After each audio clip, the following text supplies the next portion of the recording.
I want to let the people of Sioux Falls know that I am going to invoke the power of the mayor under Section 3.04 of the Sioux Falls City Charter to ultimately veto the ordinance numbered 1417, which would require audio or video recording of Parks and Recreation Board meetings and requiring 48 hours prior to official action.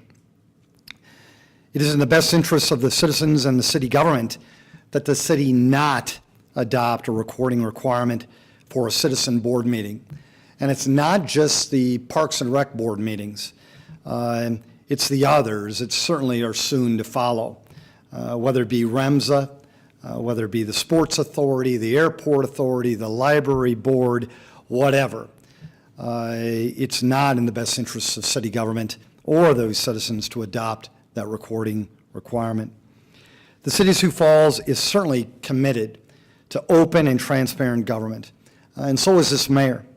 We strongly encourage citizen input, and we gain valuable insight from approximately 350 private citizens who they volunteer their time and their talents to serve on 42 citizen boards that are established within city government.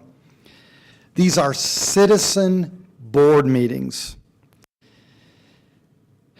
and they're already open to the public. The meeting agendas are already publicly posted well in advance, and they are open, they're available to all, and they are right now, they're productive, and they're serving a really good advisory purpose, not only for the executive branch, but also for the legislative branch of government. The minutes of those meetings are also publicly posted so that any interested person, and that includes the counselors, they can view the discussion and the votes and the advice provided by those boards. This is an important thing, and that is the following. A recording requirement for any citizen board meeting will negatively impact how those meetings are conducted. Mandatory recording of meetings will intimidate some board members, causing them to certainly limit their comments or even refrain from expressing their important opinions or their important insight on issues and opportunities involving our city. And it may actually deter some members of the public who attend the meeting. These are just general Joe Blow and Mary Jo citizens who just attend the meeting from offering their own input when asked to do so. It would have a negative impact on the board's discussion, limiting its overall input and effectiveness.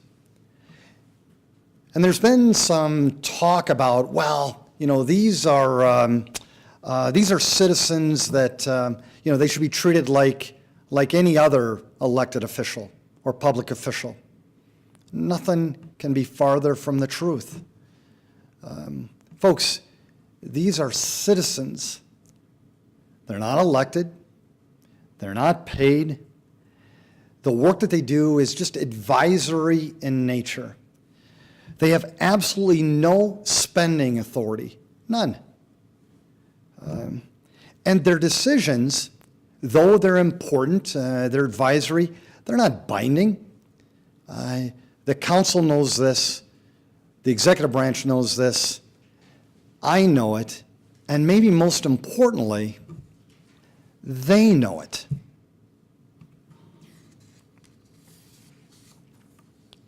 Those in favor of a recording requirement, they claim that it will increase citizen involvement and transparency. However, this ordinance would have exactly an opposite effect. I invoke the veto power to protect these private citizens, these private board members, from the vitriol and the cynicism that would naturally follow this requirement. Mandatory recording would certainly foster grandstanding rather than pursue the public interest. And if you don't believe that there's grandstanding, just watch a city council meeting. The council knows that it's never been at this level. The people of Sioux Falls know it's never been at this level. And if we want it to expand into these citizen committees, I can't understand why anybody would want that to occur. Here's another reality.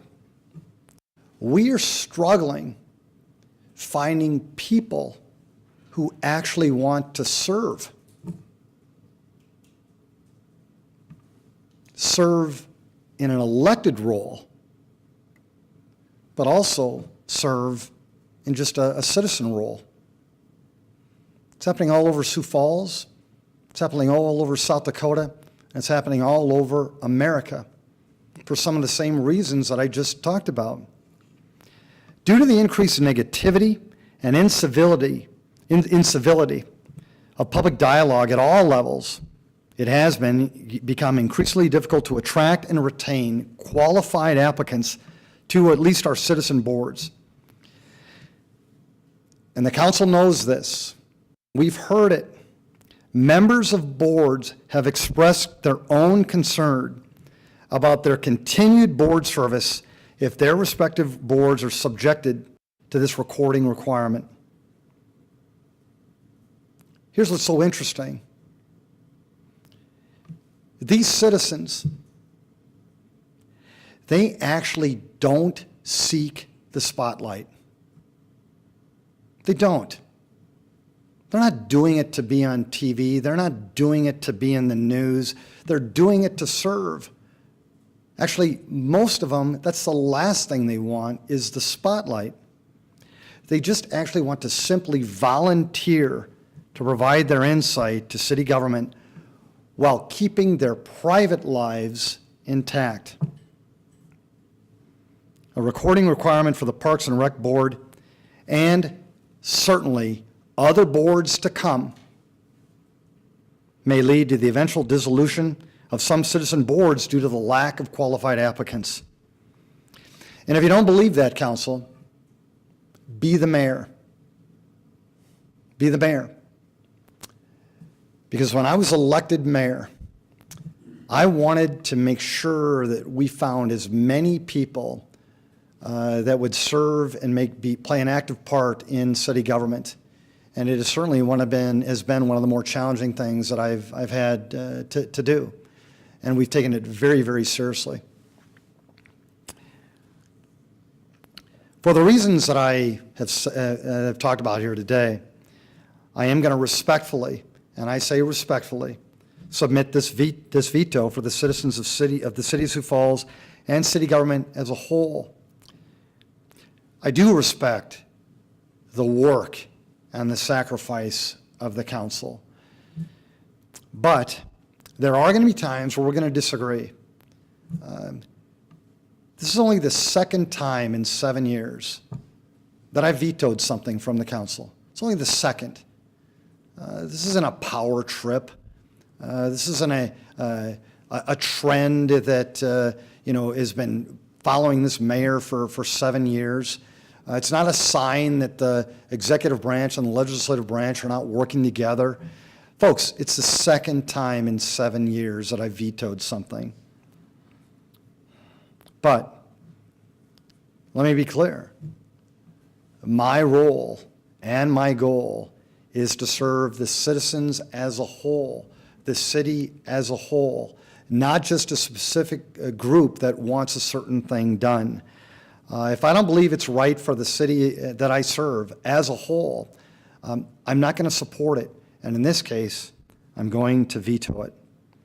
I hope the council understands. Certainly, I appreciate their own private views on this subject, but I do hope that they will uphold my veto in an upcoming city council meeting.